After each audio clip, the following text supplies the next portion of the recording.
about myself. That's the type of guy you are. For everybody just joining the stream and don't know what the hell is going on, either do I. This is Rocket Talk. If you guys don't know, we try to and have tried to sit down with random people in the community or outside of the community for that matter, just to get to know people. For those that don't know Corelli, Corelli has had some humble beginnings in the Rocket League scene, not only as a former competitor, but also just a guy who's been around for a long time. I mean, you've been here since the beginning. You competed for, you know, a top team in NA at some point, you know. Oh yeah, my playing career. Yeah. Oh, we gotta talk about that. I mean, we all had our playing career in the early days and then realized that we suck in the grand scheme of things and should transition into something else. So that's usually how it goes. But yeah, talk about it, man. I mean, the OG days. Do it. I have one thing to brag about, and I didn't know about this, and I've said it on my stream multiple times, but you know, I have to disseminate this everywhere since I have the opportunity. But I, at one point, did beat Squishy, Dapper, and Justin in a tournament, in an official tournament. I beat them. Who was on your team? I believe it was my Goomba team, so Fresno and Nap. Okay. I believe it was my Goomba squad team. So definitely not any slouches, especially back then. No, back then, like, we were. Corelli, you know the rules. Show cat. Come on. Oh, sorry. You can't just pick up and put down a cat without like showing cat, petting cat. They come, they go. It's like a natural thing now. I just like have the reflex to like pick them up and put them down because they do that. I would. I'm sorry. She ran away. She knows the drill. But yeah, I thought that was hilarious because I didn't really realize that. And I forgot about when was this, like, year-wise, do you know? Also, Corelli's a dangerous man. He plays with scissors. It was... Hold on. Like, okay. Probably 2016. I think it was 2016. Had to have been 2016. Pre-RLCS? Yes. Okay, so before like April, May time. Okay. Because they were under the name Muffin Men at the time. Yeah. This was the Muffin Men, but not the final form, I guess. Sure. Think about how young Justin was when 2016. God. Yeah. Oof. Yeah. But yeah, it's funny. I talk about this on my stream a lot too when I meme about me beating those guys. Is that someone like, because I think now it's really hard if you're new to the Rocket League scene. It's really hard. Oh, show them the screenshot. Oh, okay, yeah. Oh shoot, I think I already exit out of it. I had it up because I was reminding myself. I'll find it.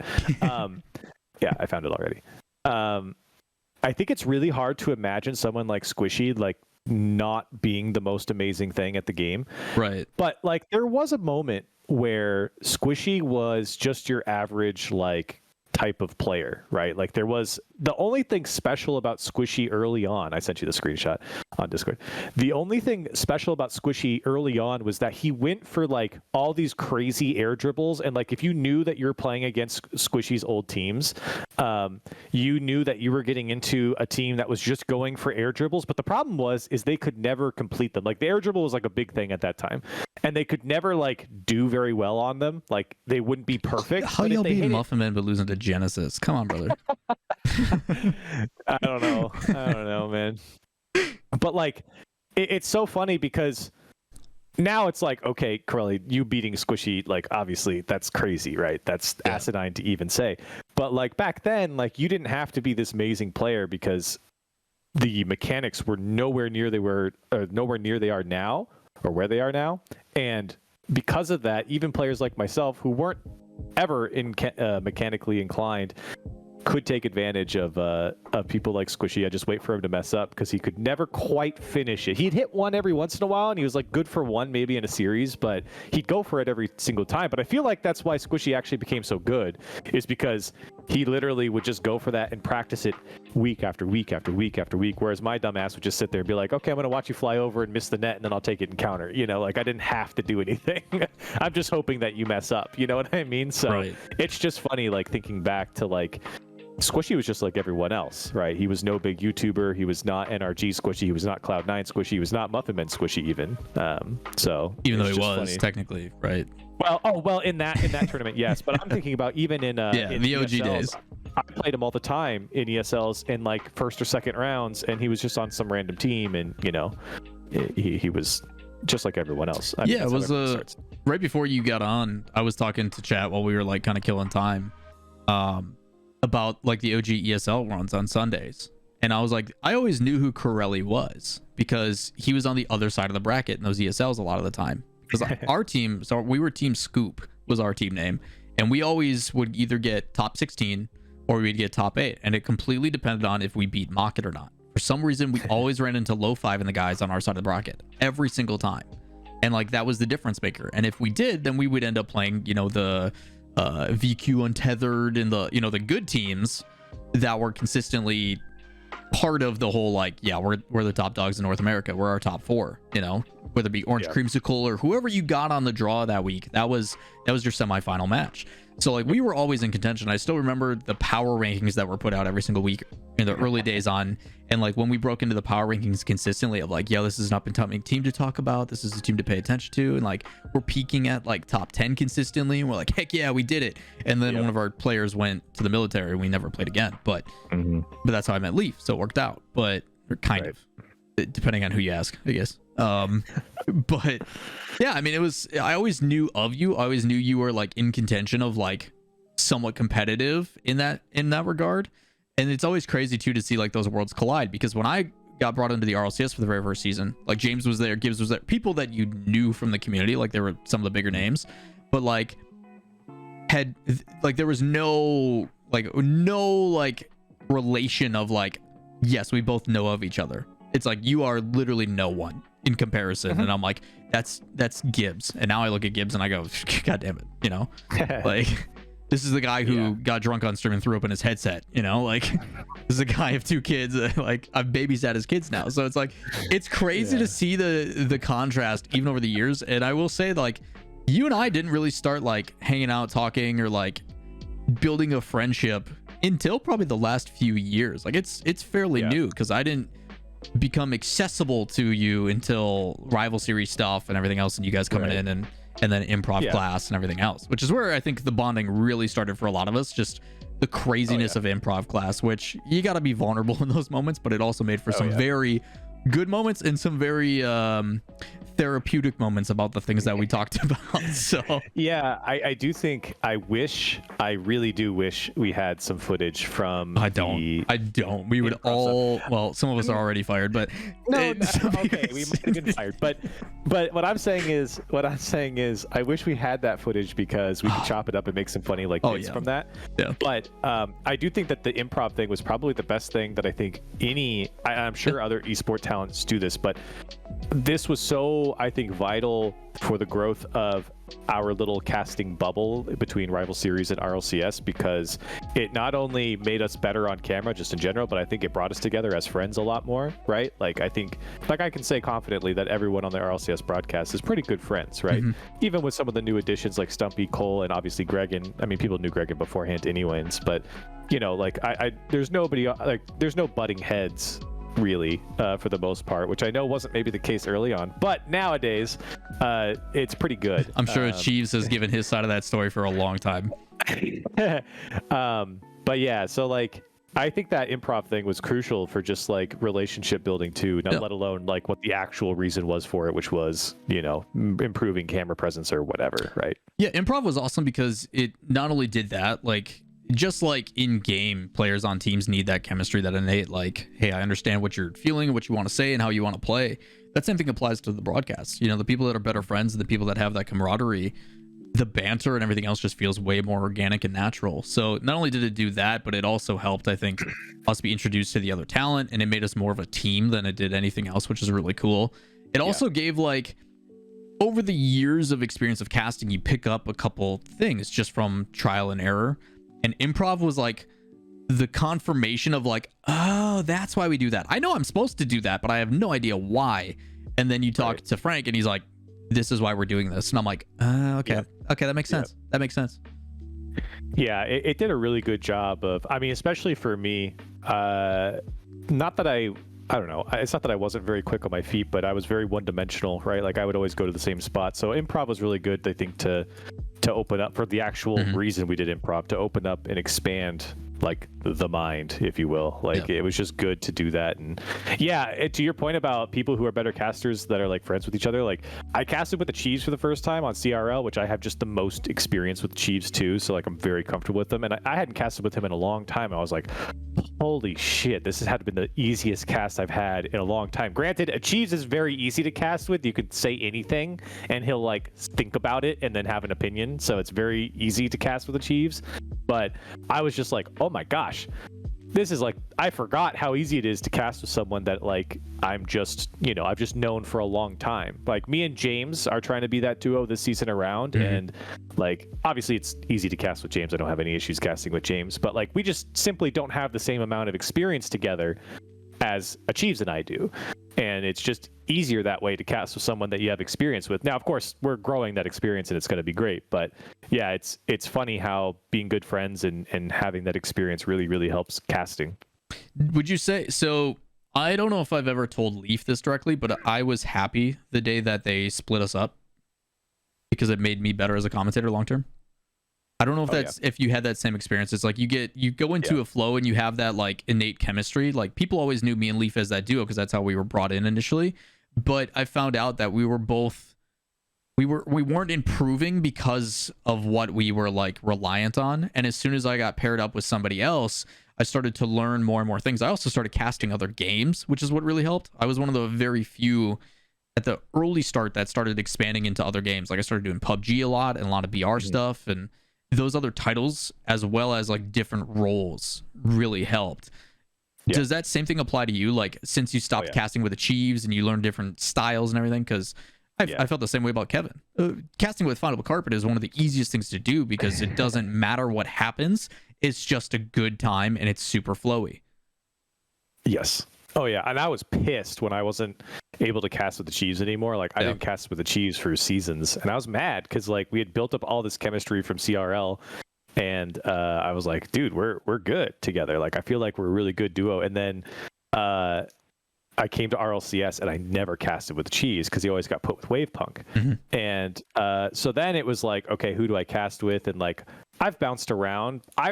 I'm pretty flexible. Like I think most people that I've casted with, I've done really well with. I don't think there's been a single caster that I've been like, this wasn't even that great. This wasn't that great. Like I was casting with Turtle early on. I casted with Jorby for a long time as well. Like Jorby's probably the guy I have the second most amount of experience with. So like he and I worked RLCS a few times, and but yeah, expanding and like learning other people is really important. And obviously I think casting other games, which I don't have experience in yet, but definitely helps. But like even now, like on CRL, like I'm learning things in my own casting with like Jolly and Lemon Kiwi. They joined CRL, and like they obviously are super experienced casters in other games, right?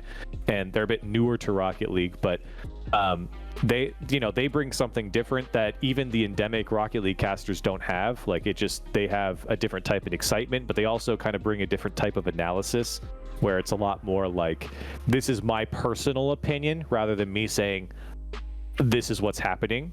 And it makes the broadcast, I think, a lot more fun. Like I'm just telling you something about like a learning that I've had, I guess. And like those two ladies, that's what I've learned from them so far, right? So like there's always an opportunity, I feel like, to learn no matter who you're casting with, whether or not they have, super experience like James, or they're maybe a little bit more new to Rocket League like Lemon Kiwi and Jolly. You can learn from anyone who's a good caster, Yeah, it wasn't it was actually crazy when we were in Ukraine. The Spaceman's also one of that kind of like crew that came in new, had experience with Call of Duty, and has been in the casting game for a long time, right? Like Spaceman's been doing it for a while. But Rocket League's fairly new, and like he got to the point, because he's obviously super hard on himself, and was like, dude, I'm overwhelmed. Like I don't think I'm casting great. Like what do I do when I'm overwhelmed in this situation? And like I'm the veteran there, like compared to Super and everybody else. I have more experience than everybody else on that Ukraine team combined. And I'm like, oh god, like I'm the guy here. And he asked me, he's like, how do you simplify the game? And I'm just sitting here and I'm like, spur of the moment, I'm like, this is how I do it. Let me know if that works for you. This is how much information you can pull by just watching one player, or this and that, and just kind of filled in the gaps for him with the game knowledge. And it's like those little things that even I knew I was doing it, but I didn't know the reasoning behind it.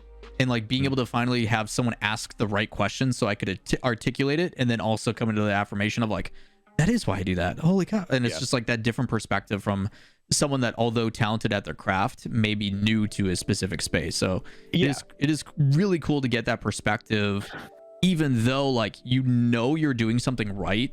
You don't exactly know why. And sometimes it just takes somebody else to be like, hey, this. And you're like, okay, sweet.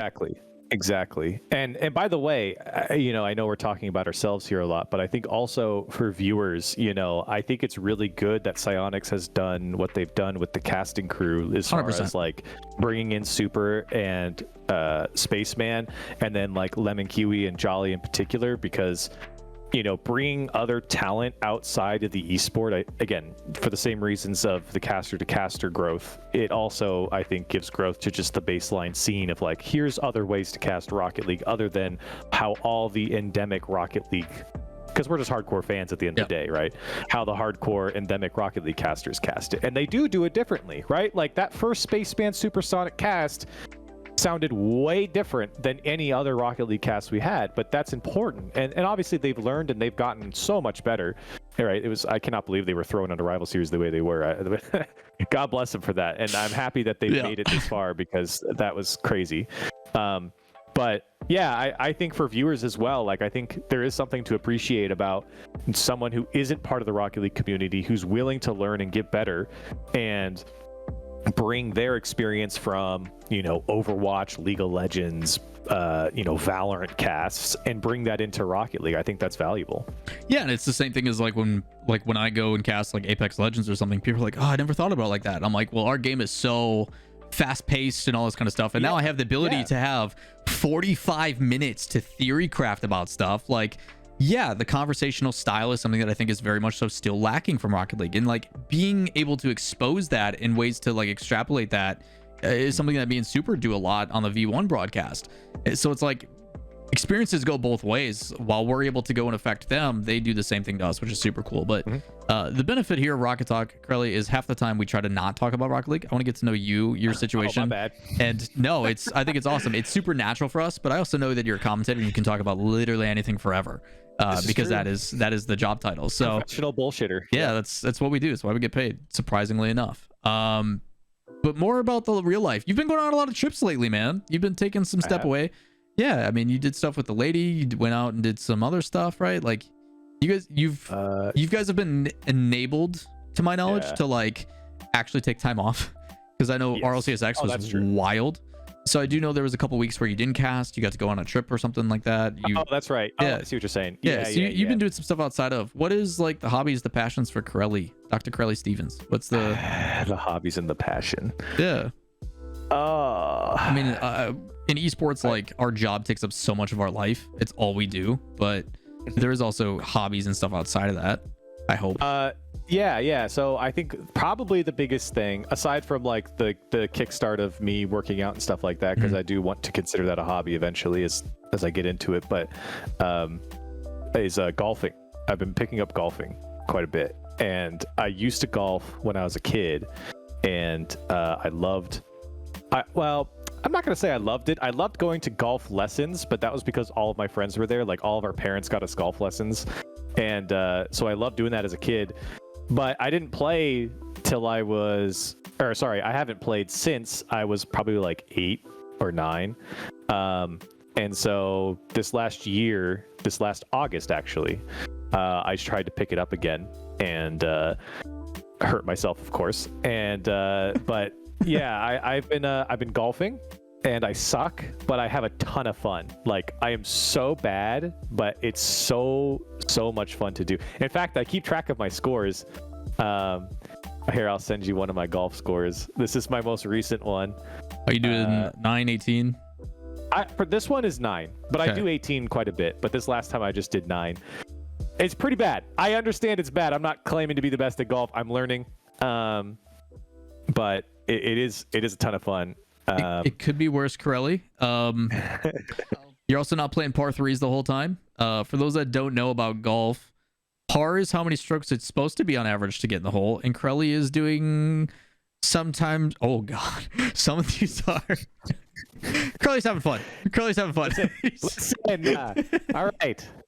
I Golf is not easy. It's tough. Yeah, it's tough. I don't know what happened on the fourth hole. You know, sometimes you just want a couple extra practices. A couple more. No, I got a net in the backyard. I have a little fake patch of grass that I go out and I've been working on my stroke. As you could see in that screenshot, if at least for my golf people, they saw that I have a pretty bad fade on my swing, and that's what actually gets me in trouble because I have a lot of penalty strokes.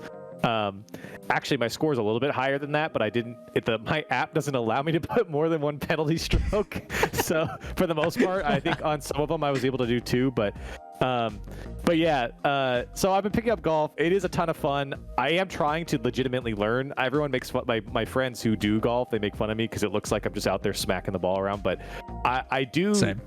I am trying to get better at it, and it is a really fun thing to go and do. Everyone always makes fun of golf because it's slow and it's an old man sport, but honestly, I live in Arizona, which is probably one of the best spots in the country to golf, and it's really turning into like a young, like professional or like mid-20s type of thing. Like there's a lot, it's mostly men, but a lot of like mid-20s guys are out there now trying to golf or learning to golf or know how to golf, and it's not just like an old man sport anymore, so it's kind of cooler in that sense. It is. So we played, let's see, so in high school one of my best friends was on the golf team, so I was forced to go all the time, and it ended up becoming, it's just one of those like super relaxing things. Plus now that I can drink, like it's a great social sport because like you're sitting there's not enough going on to where you can't like banter and throw shade at each other and like have a good time, right? Like golfing is definitely a really good time. Top golf is like pristine. Like it is so much fun. It's fun.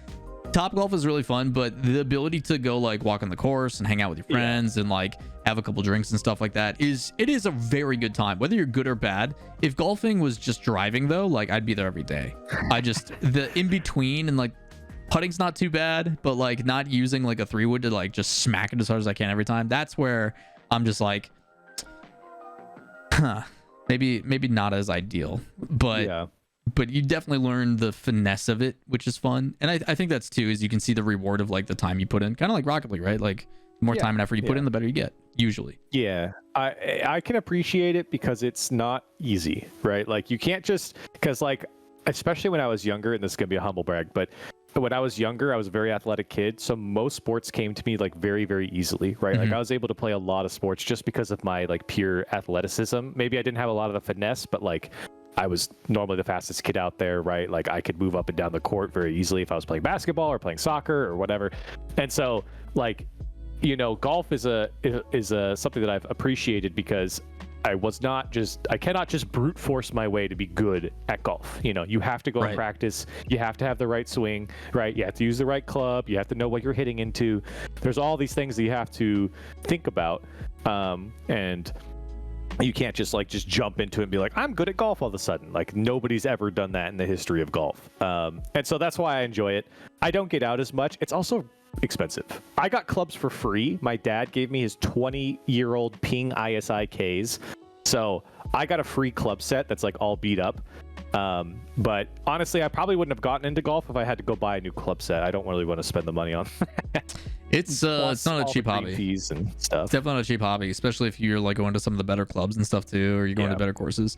We've got like the PGA Tour actually comes through Wisconsin, which is really weird. I forget what course we have that everybody loves. I don't know anything about golf, so I do know they do a lot of like fancy stuff out here every once in a while too. So it is interesting to see the attraction and like the mainstream side of it as well.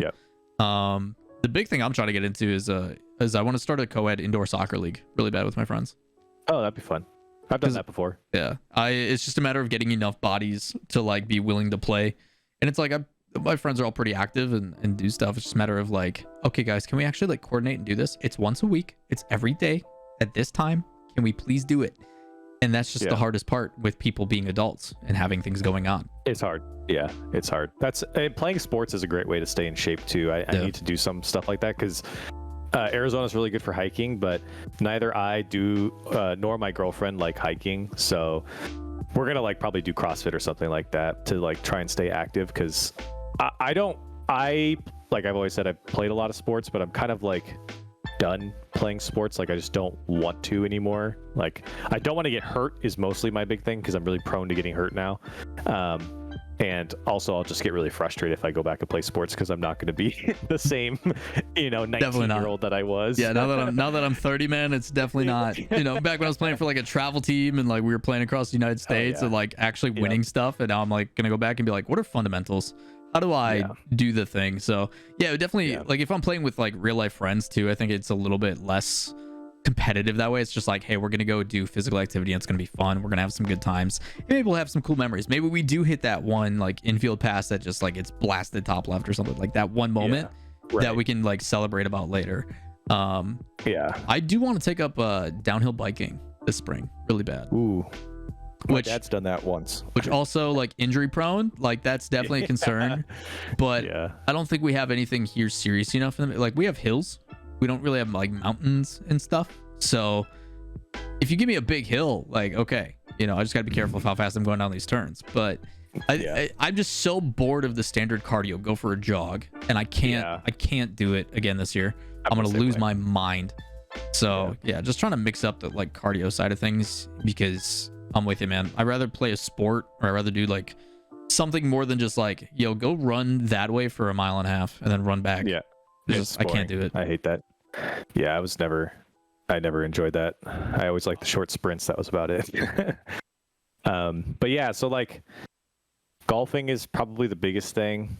There's another thing that I do very often. Yeah. Clearly not often enough. I don't know what it is. I had it in my head and I was like, oh, I want to talk about that, but now I forgot. Does it have to do with the lady? The actual doctor? Like that is that is something that like we are trying to do more, is like travel and stuff like that, because obviously my schedule is pretty flexible. So like we went to Colorado, Breckenridge, nice, in December, and that was a lot of fun. Beautiful time. We drove through there during Christmas. Gorgeous. No, we haven't, but we were there early December, so it was good. We didn't get a lot of snow, but it was fun. The altitude wrecked both of us, though. We got owned by the altitude, but it was fun. We enjoyed that. So like we've been trying to travel more, because like my girlfriend works a lot. I mean, it's like a lot, and so I've been trying to like get her away from working and trying to get myself away from working too, because I do a lot as well. So we have like a whole roadmap basically of places we want to go, and we'll see if we're going to be able to do it. Like we want to go to Cabo too, which is like pretty close to us, so it's like relatively cheap with like those all-inclusive resorts. So have you ever done an all-inclusive? No, not resort wise. We've done it like on cruise ships and stuff. So nice. It is. I got exposed to it when I went to Cancun once, and I was like, wow, this is very convenient.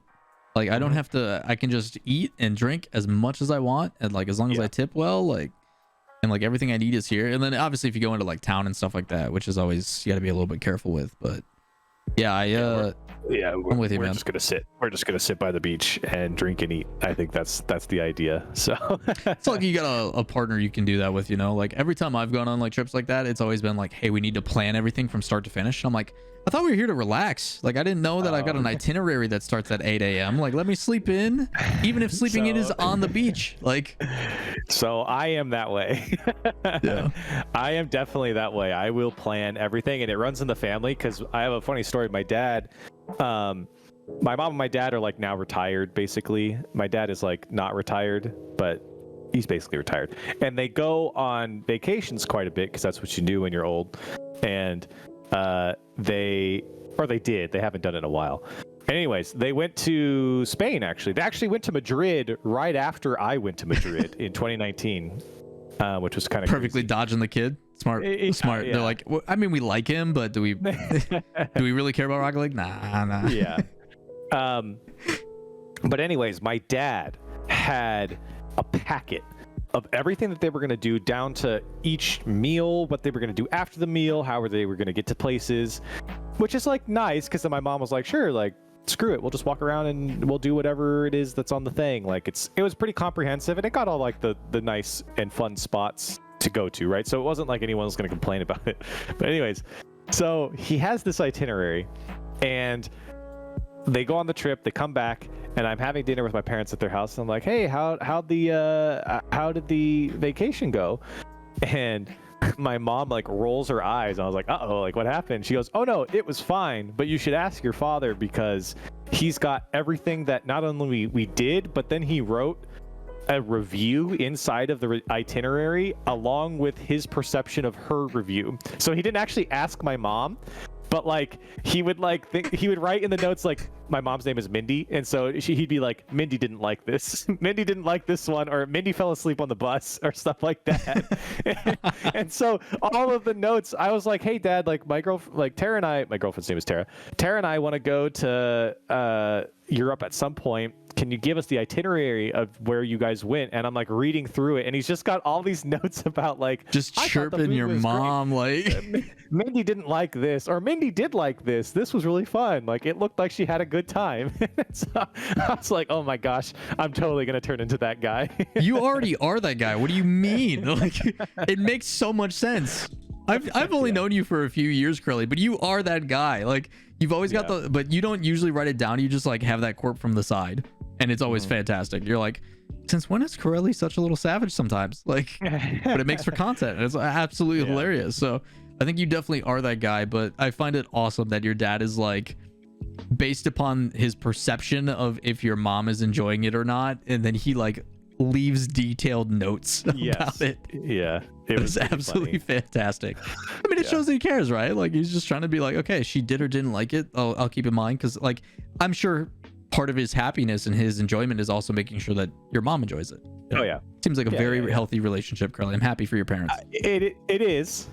Listen, it's not a bad trait to have. The issue is that it's a trait that is overwhelming because everything is planned, and I mean, he's a great dad. He just goes crazy with it. It was pretty funny. Like when my dad, he like retired and then unretired because he was like bored, I guess, and so he retired, and my mom hated it when he retired. Like she was just like, you need to go back to work. Like everything in the house is getting planned. Like everything in the house is getting cleaned, fixed. And it's like, it's great, but it's too much. Like everything's happening all at once. Like there's side projects happening. Like it was just crazy. And so he went back to work. My mom's like, oh, it's so much better. He's not home anymore. Or like he has work to do. He could put like, cause my dad's one of those guys that just has like, he's like full force. Like everything that he does is just like 100%. And like, it'll be the stupidest thing. Like replace the doorknobs. Right. And it's just like, well, what kind of doorknobs do we want? Like he'll just go through like the in-depth, he'll have a PowerPoint presentation on all doorknobs ever and present it to my mom, like just this crazy stuff, because he's just like so gung-ho about everything. So it's pretty funny. I'll probably turn into that when I get older, but at least you're aware of it, right? Like it's coming eventually. It's on the same way. Like for vacations, I like having a plan, right? Like I want to know like when do I need to be there, which is kind of the worst part about esports, because we're always like booked last second, or decisions are made literally last second. So it drives me slightly insane. Like there is 3 or 4 tentative plans in the next like 2 weeks that I've got to be prepared for, but I can't prepare for them because I don't know if they're happening or not, and it drives me nuts. So there is a lot of things like that in esports, which are the complete opposite. But for vacations and stuff, I want to make sure I'm getting like the most out of it, but I also want to be able to spontaneous, relax, yeah, of course, spur of the moment. Like I don't want to be so booked that it's like, oh, this other cool thing happened. No, we can't. We got to be at here at this at 6 o'clock, and then after that we're going to this. I would go insane. So yeah, I'm kind of that weird mix. Like I'm that in between of like, I want to go, I want to relax, I want to like just go with the flow, but I also like knowing what the heck is going on. Like that unknowingness drives me crazy. Oh yeah, I'm the same way. I don't like when I'm told one thing and then I show up and like it's a surprise birthday party for me. Like that makes me mad because that wasn't the plan. Like if you tell me a plan and it changes, I'm upset, even if it's for my benefit. Like that makes me upset. Who's the comedian? I think it's like I think it's John Mulaney. He talks about like how easy it is to cancel plans, and he's just like, oh, it's so great. I had to do this thing, and now I don't, and I just get to not do that thing. And I was like, Right. it is kind of nice sometimes where you're just like, oh, it fell through. Shucks, I get to be a lazy POS and sit at home and do nothing. Like, oh, that sounds terrible. So there is times where I'm about it, but yeah, I guess it varies. The last thing I kind of want to talk to you about, Corelli, is obviously it has been 2 years. LAN is happening. And so is a live crowd. Finally. Your first experience, I think, with RLCS live crowd was Vegas. Yep, that was my first one. And then, I mean, casting it at least. Yeah, like casting it. The first LAN. When was the last LAN you attended and like worked? It was Madrid. It was Madrid. I didn't go to Sweden. Yeah. Missing it. Excited for it because I'm definitely going through some emotions of like, man, I miss casting with people that actually go, woo, you know, when things happen, you know. Yeah. I am very, very excited. I am scared for my own performance because you get into like a groove casting online and there's like a different workflow. Like I don't have to write out all my notes. I type them on my computer because I'm fortunate enough to have, you know, multiple monitors, which you don't get at a LAN environment, right? You just have the monitor or the, you know, program in front of you or whatever and your notes. So like I'm scared that I'm not going to prepare enough, or like I'm going to forget something more likely. And but with that being said, like I think the pressure of like casting with the LAN and being able to like ride the wave of the excitement of the crowd and stuff like that is just gonna like overflow, and I'll just go Zen mode, you know, as I think all casters were at Sweden. So I'm excited, and I will say, like, I don't ever get nervous for casts anymore, but I am nervous about my first LA cast, which is a fun feeling to have because I haven't felt that in a long time. Like, I've just been very sure of myself going into most casts now, so I'm very excited to feel that pressure again and to be able to hear the crowd screaming in the background and at least be able to see people. Casters probably and players probably won't be able to interact with people, but you know, being able to see like people, you know, with the little slappers or whatever clapper thingies that they have that I'm sure they're going to have at the LAN, or whatever, people with flags or something like that is going to be exciting, I think. So it was weird going to Ukraine, right? Because like Ukraine was a studio, it was a live event, all that kind of stuff, but there was no crowd. It was a very weird experience. And I'm curious if the guys at Sweden felt the same way, where like, yes, it's awesome to be back and have that like personal conversation and the body language and everything, but it definitely felt like something was missing.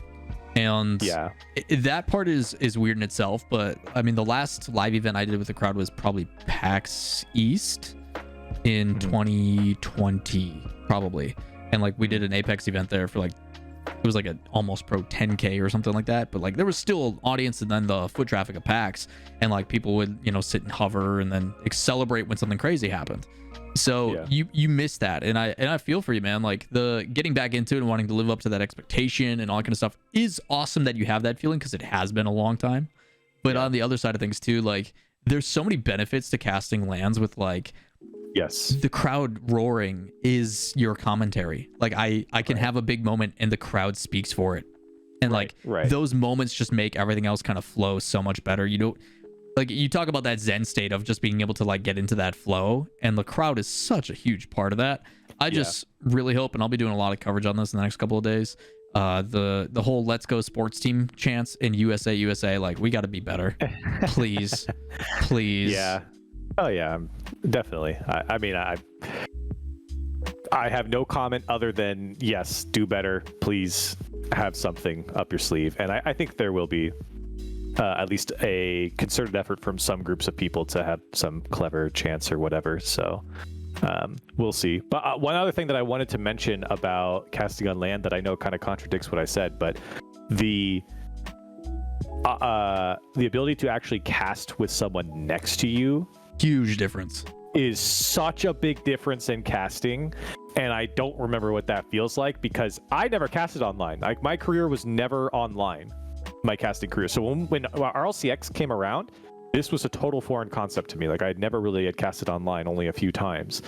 And so I hate it. Like, I personally hate it, and I don't think I'm as good online as I am next to people, because I physically am looking at my caster. I'm hitting them, you know. I'm like, oh my god, he's gonna do it, you know. Like, there are hand motions happening.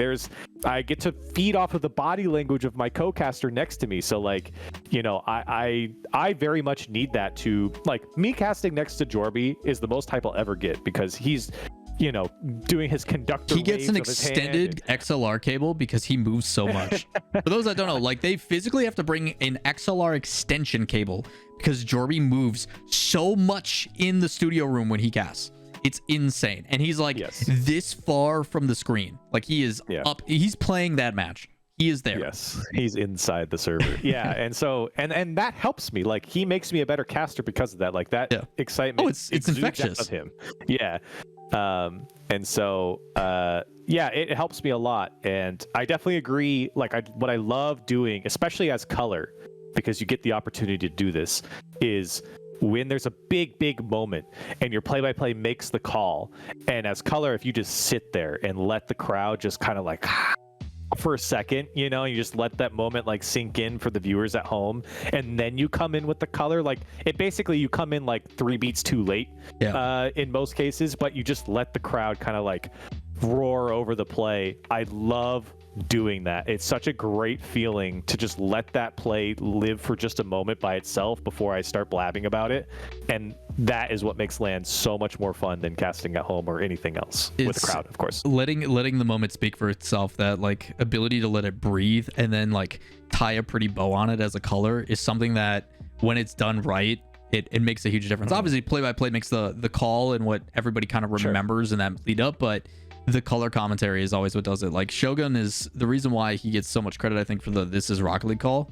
Is yes, it's a genuine moment, it's a genuine reaction, but what he says after is infinitely better than anything else. Because he says, my voice is gone, but my spirit is high. We have overtime. And it is like a perfect way of summarizing where everybody's at, but still being like, we're not done yet. Let's get back in. Yeah. And it's like, after this crazy moment, like, how do you articulate those words so perfectly in that moment? And everybody doesn't even know about it. Like, everybody thinks about Rocket League, which is honestly a trash call, if we're being honest. But the reason why it's okay is because it is a genuine moment. Like, it is a truly genuine moment. Like, think about any other esport being like, this is League of Legends. Like, it'd be so stupid. It'd be so dumb after a team fight to hear that. But because Rocket League was such this like new wave of something, like, it was so infectious to just hear that. Like, how else do I explain this moment other than being like, yeah, this is the nonsense we put up with. Of course this is going to happen, you know? So yeah. Imagine this is Counter-Strike Global Offensive. So stupid. Well, I mean, realistically, I think with that type of goal, any call you make, as long as you don't stumble, is probably going to be iconic because the goal is just so good. Not to take away from Shogun, but 100%. That was a great call by him, but I'm just saying. Yeah, like, it's so genuine and embodies what we're all feeling. It is actually like, it is perfect. Even though the like context of it in itself isn't ideal, it still makes that moment what it is because of that. Like, it's hard to express a feeling. Nobody tells you like, these are the step 1, 2, 3 to casting. Like, it is feeling. There is no like template on how to cast. You're just going with the flow. So it is awesome. I know a lot of us are kind of missing that LAN moment. The crowd is going to make such a huge difference. If you had to like promote one thing when it comes to like signs you want to see, the crowd's going to bring stuff. Everybody from my community is bringing ladders so they get them for free. That's basically the meme that we've made. But you have to see that story time for a different video. If people are watching my YouTube, they know what the heck I'm talking about. But if you don't, if there's like a sign that you want to see, if there's something that you want people to meme on or something, what do you got for her? Any creative things that you want to see from the crowd? Because some of those signs are like iconic. Oh gosh, I don't have anyone off the top of my head. Shoot, I can't think of anything. Like, if I was gonna do one for you, I would put you in a doctor outfit and put Dr. Corelli Stevens. I see what you're saying. Like, I would hold up a sign that has Dr. Corelli Stevens on it, and it's a picture of you photoshopped with like a doctor outfit, stethoscope and stuff. I think that'd just be funny, right? I did see the clip of the guy with the ad blocker thing. That was funny. That was a funny sign. I mean, any sign that's making fun of Gibbs is always a great sign, you know. Oh, you know what they should have? They should have the shirtless Gibbs. Someone needs to have a shirtless Gibbs sign. I feel like that is a must Like that's just an iconic There needs to be a whole section thing of shirtless Gibbs. Yeah, like 20 people with shirtless Gibbs. Like you walk in and you've got a sign, and staff looks at you and goes, "Shirtless Gibbs over here, yes please," and they like usher you to a section where you and 30 other shirtless Gibbs all celebrate. Like, yeah, a daddy's got a pee sign. Oh gosh, that clip. Yeah. No, I feel like that's a must. You Shirtless gotta slap Gibbs. that one on a sign. Yeah, Chat, for sure. chat, we're asking for you. YouTube, we're asking for you. Shirtless Gibbs, Yeah. one of you has to do it. It can't only live on a sequin pillow, you know? Yeah. Sequin pillows. Oh no. Also, more. Is there any? We'll end it with this story time with Corelli, because I always love story time. Is there Okay. any behind the scenes green room conversations you can tell us about that you would like to? No. I promise you, I cannot say what those conversations are, because people would really be confused. Like, I'm trying to think. Usually the really good ones you can't share. But if there is one that you have, I'm not saying you have to, but if you do have one, those are always like a great way to like end off, because they are always hilarious. I can't share. I want you to, share Corelli. these stories. I want you to. I want to, but I can't share. I can't share these stories because they're just not. They're not appropriate. Well, how about this, Corelli? Someday you can DM me one of these stories, and then I will tell it. Okay, all right. I'll have to pick the right one, but yeah. I'm looking forward to it. The reason why I say that, just to clarify, the reason why I say that is, like, they are very clearly, because of the sequin pillow thing, they are very clearly off topic. We're not just chatting about Rocket League the whole time. There is a lot of Rocket League talk, but a lot of it is off topic, and I think that's good for casters too, because I mean the reason why it happens is because, you know, we're trying to stay in a good mood, we're having a good time, right? Long days. It's a long day, right? And you have to be entertained and be engaged as a caster. So having these conversations is a good way for casters to stay engaged. We're all watching the game and we make comments on it when big things happen. But it's a good way for us to like stay engaged, stay sharp, you know, have the conversations and whatever. So yeah, but a lot of them are, if not most of them, are off topic. And not stuff that I would necessarily want to share. Well, Corelli, as much as I know you trust that production team, the first rule we all learn: mics are hot. All right, mics are hot, Corelli. Just be careful. Just be careful. And if not, I mean, it's gonna give us another great moment of Leaf cutting in and just giving us like, what is he talking about? So, Corelli, I look forward to your upcoming cast at the major. I'm sure you're gonna absolutely crush it. You always do. Thanks, man. Hopefully we will find time to hang out in one of these days. I'm supposed to be going to Detroit possibly to go hang out with CJ, shoot some content maybe. I might take a trip out there, but yeah, missing the crew a lot. Loving what you guys have been doing, loving what you guys are about to pull off, because I've been hearing some whisperings of stuff, and these fans are in for a treat. So with that said, Corelli, do your sellout, tell everybody what you got going on, tell people where they can find you, and we'll close this thing out. Yeah, follow me on Twitter at Corelli TV, and follow me on Twitch. I guess it's just Corelli. Other than that, that's it. That's all I got. Alrighty, Corelli, appreciate you taking the time. We'll splice this up, put it on YouTube and all that kind of stuff, and I'll make sure I throw your socials and stuff in the stuff down below as well. But Corelli, go enjoy. I don't know what the heck you're doing today. I just know I pestered you as soon as you came into the stream, and I was like, Corelli, let's talk. And then you're like, give me 10 minutes. I'm like, perfect. Oh, clearly not that much. So clearly not much if I'm here. Yeah. Okay. Thanks, Corelli. No, I appreciate it, man. I always enjoy talking. Hell yeah, man. I will let you get out of here. I'm sure you'll lurk or do something else, but seriously, appreciate the time, man. And as always, what's Leaf say? Keep gaming hard. Yeah, keep gaming hard. I think that's his outro. It's always super cringe. Do you remember what was his old No, I know what you're talking about. What is it I called? Didn't watch up to the outro though. Oh, what is it called? The not speed flip, the speed feed. Speed feed. Yeah, the speed feed with Leaf. Keep gaming hard. That was his outro. Oh, okay. Yeah, I try to like meme one. I like F dots the most. If it wasn't for you, we'd just be us. I actually really like that. That is good. That's a good Epcot one. is actually the king of those types of things, Yeah. like throws and outros. He's really good So at that. good. So, another guy. All right, man. Thanks Corelli, for having me on. get out of here. We'll see you later. Bye.